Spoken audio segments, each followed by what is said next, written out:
Any application that I mention, let me know and I'll share anything, in the comment section below. Let me put this like that so you guys can see it better. Like you guys haven't seen it like 100 times from different people that are reviewing this this device. The thing about this device, why it's so relevant still, is because they're so hard to get, and unfortunately, it's a lot of electronics. It's not just handheld. It's GPUs and cell phones and so on and so forth. So unfortunately, this the MSRP might be one price, but you're probably gonna end up having to pay even more. And unfortunately, a lot of people don't have that type of money. I was blessed because a friend of mine already sent for this, and he just waited, and he was patient, and I was patient. And when it came, he decided to want to trade it. He needed the money, and we traded, and I have it now.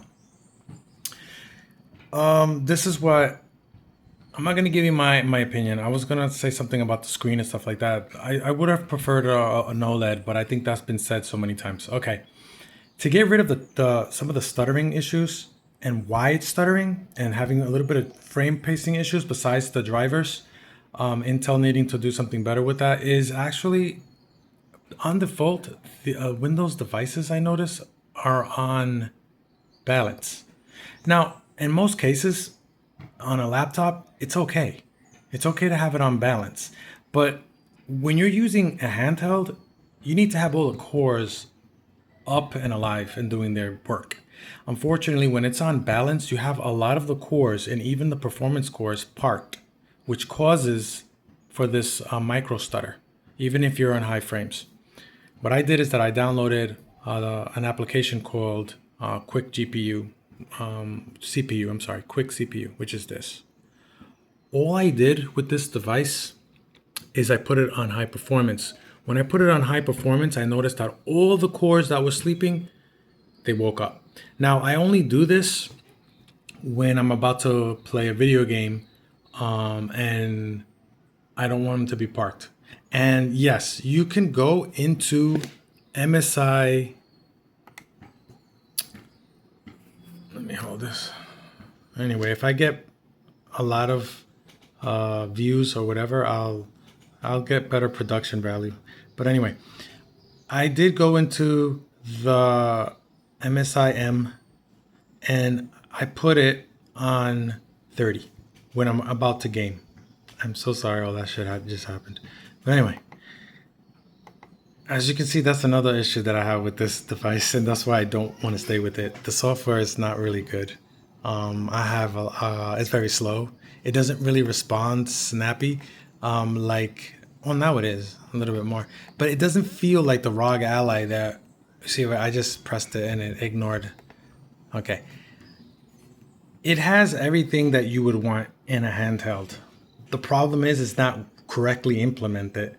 So to me, that's a really huge issue. The ROG Ally X interface and the software was so good. Like I didn't need to reinstall Windows and debloat it. I honestly left everything the way it was and I ran it and I didn't have a problem.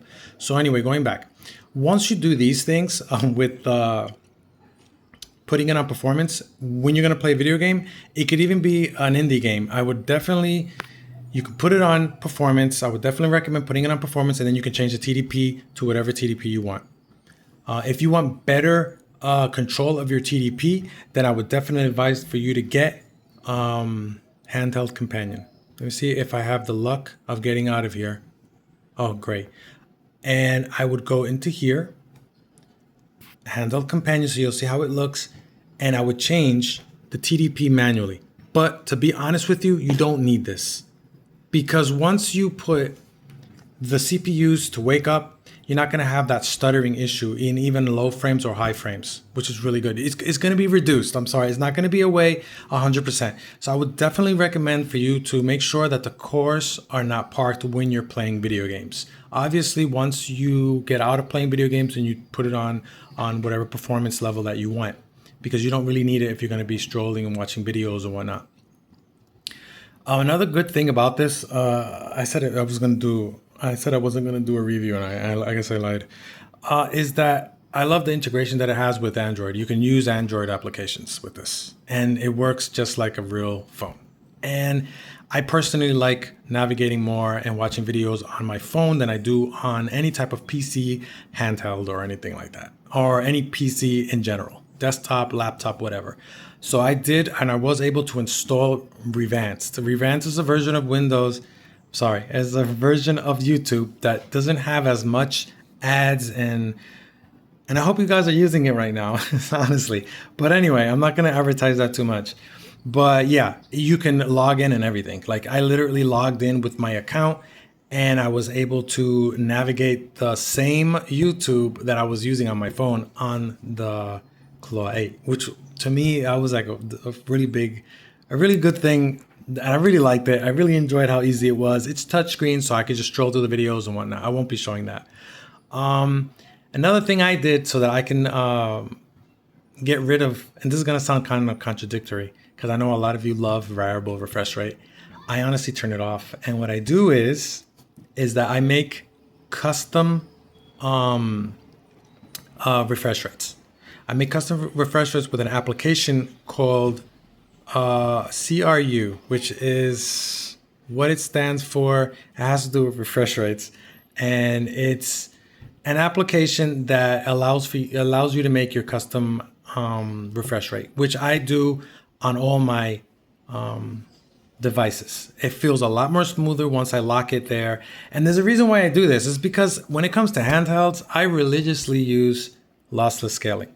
Now, they're not sponsored. They didn't sponsor this humble channel that has 0 subscribers. But I use it religiously. It's really good for battery life and whatever. And since the screen is so small, you won't notice so much artifacts. And especially the last version that they released is actually better. I was really surprised. They did a really good job. I'll also give you the link to their Patreon.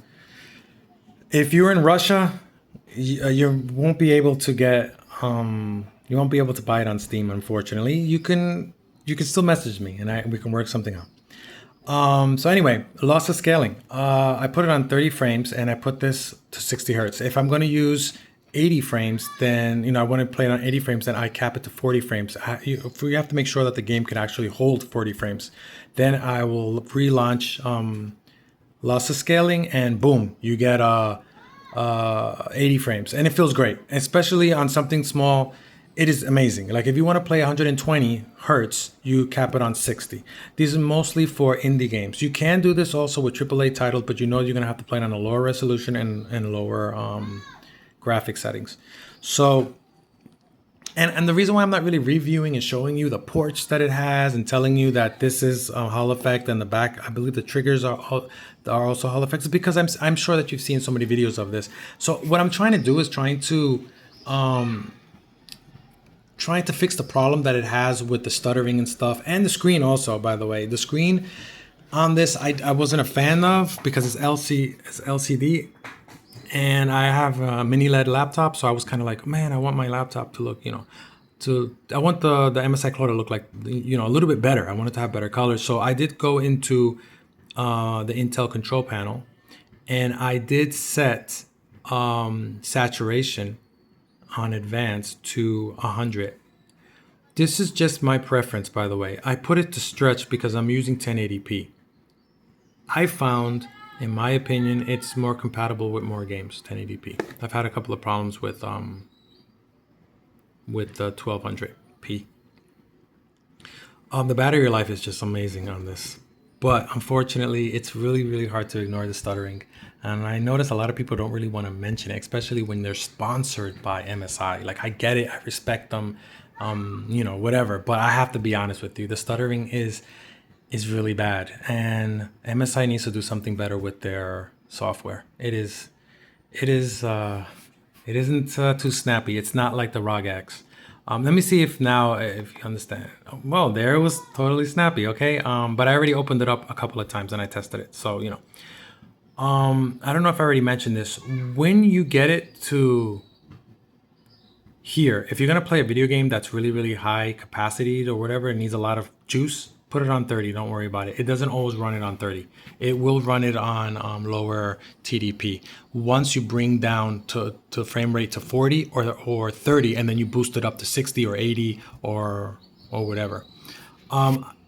In the initial of opening the MSI M, you're gonna have a problem. It takes time. For me, it took a little bit longer than I wanted it to, and the same thing goes for this. This also did not feel like that at all. When you're first gonna turn it on, it kind of takes its time, like to commence to start. That's something that MSI needs to work on. They need to work on their MSI software, and Intel needs to work on their drivers. And Windows needs to stop being such an asshole, because that's another thing.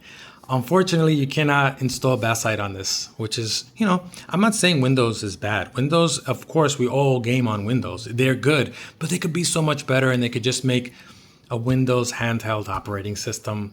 Come on, guys, please. So anyway, to get the colors looking like that, like popping and looking really pretty and stuff like that, I use the ROG desktop wallpaper, because in the first iteration that they released, it looked so much like a black ROG Ally, so I just threw that in there. But yeah, the colors and stuff like that pop more when you just up the gamma and then go into the control panel, or do it vice versa, the way that you want to. Go into the control panel and go to advanced, and then boost up that gamma also from there, which I think is the vibrance of the screen. It makes it look way more beautiful and stuff like that. And also with the quick GPU, CPU, when you're gonna work with games and stuff like that, by all means put it to high performance. There's a couple of other tweaks that I had to do with this that are unbelievable. For me to be able to install Windows fresh, it was a problem. For some reason, in the BIOS, it turned off my networking. It turned off Wi-Fi and everything, and I just discovered it, and I was like, you know what, let me go inside, and I had to go into the advanced BIOS options, and I was able to turn off certain things that I personally don't want. Like, I did want to overclock it and undervolt it. I do have throttle stop. I downloaded throttle stop. I downloaded quick CPU. I downloaded other applications like Handheld Companion to try to mitigate and get rid of that stuttering that it was having. The performance on this is it's great.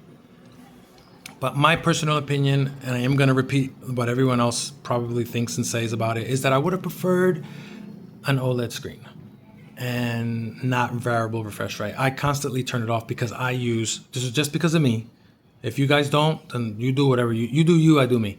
I use lossless scaling. And for me, I know that there's a patch, and yes, you can use lossless scaling with variable refresh rate. But when it comes to these handheld devices, it's not always going to hit 48. And yes, if it goes lower, there's an option that it'll still feel smooth, but it won't feel as smooth as when it's 48, 120. The refresh rate that's on this device, which is the minimum 120, I believe.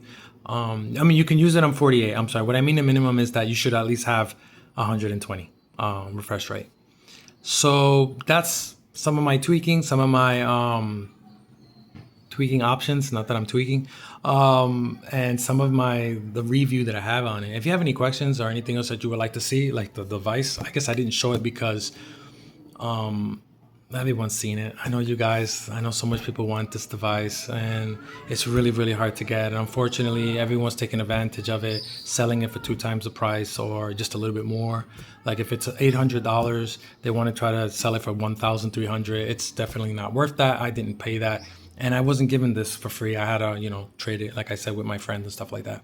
And I don't think anyone would want to be part of the channel the way it is right now. I literally don't have 1 subscriber. So anyway, I hope you liked whatever this was called, this video, and God bless.